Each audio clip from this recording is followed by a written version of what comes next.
Senator Kaine. Thank you, Mr. Chair, and thanks to our witnesses for your service. Happy birthday to the Army family. I look forward to celebrating at Fort Gregg Adams a week from tomorrow in the Petersburg area near where I live. I'm looking forward to that. Secretary Driscoll, you were here for your confirmation hearing on January 30, and I was not in a good mood that day, and it didn't have anything to do with you. The night before, I had been alerted about the crash at Reagan National, 67 lives lost earlier that morning. I had gone out to the scene to interact with the Secretary of Transportation and airport officials.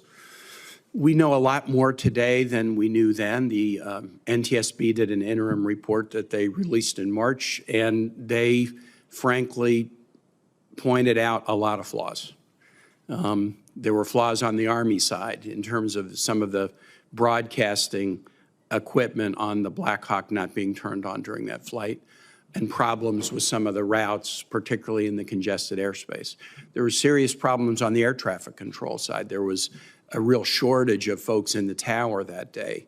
Normally there would be one person handling the incoming jets and somebody else dealing with the helos. One person was doing both of those jobs when that crash occurred. Major problems with the FAA. In the decade before this crash, there had been hundreds of near misses between helos and passenger jets logged into the FAA, but the FAA had apparently done nothing with that information to try to solve or prevent an accident of the kind that occurred. And we got to be honest, Congress has not helped this situation either.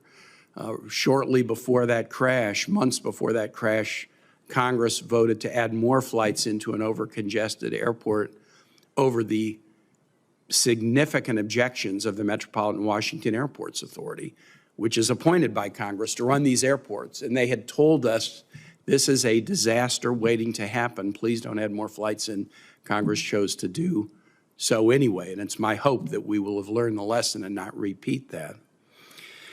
The interim report in March of the NTSB is going to be followed up by a final report, or at least a more comprehensive report, we think, at the end of the month of July.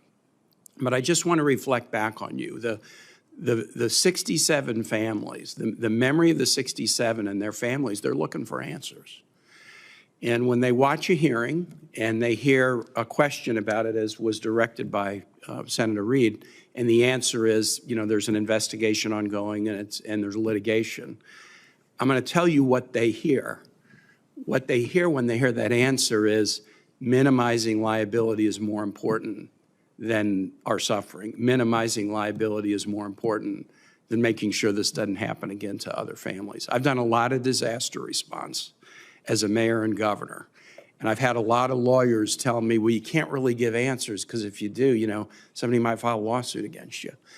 We owe it to the memory of the 67 and to their families for them to be completely confident that we are overturning every last stone and making every last fix to minimize the chance this will ever happen again. And right now, I will say, I've interacted with the families a lot, and I'll echo what Senator Reid said. They frankly feel that American Airlines has been pretty solicitous towards them.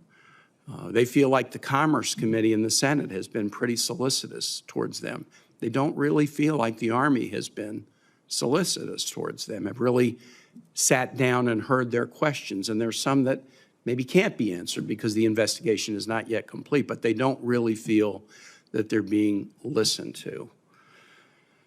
And I think that's an important thing that I would just put to you, that, you know, I think you have taken steps. I've met with the Army as recently as yesterday to talk about steps that have been taken with respect to new protocols about having the ASDB system generally turned on, and if it's not going to be turned on, there's kind of an important protocol you go through to make sure that you can have that turned off for sensitive missions without jeopardizing others.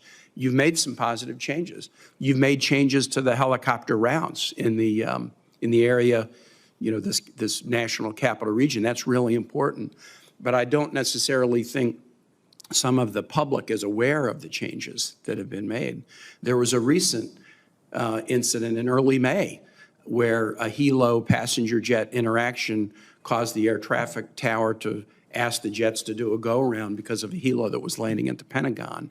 That's not necessarily a bad thing. That was out of an abundance of caution. But when things like that get reported in the paper, and I frankly think there was some of the reporting was a little bit inaccurate, when they get reported in the paper, you know, it's not to our benefit. So what I would encourage you to do, share to the greatest degree possible with the families and with the public what the Army has already done, because I think you've taken some positive steps.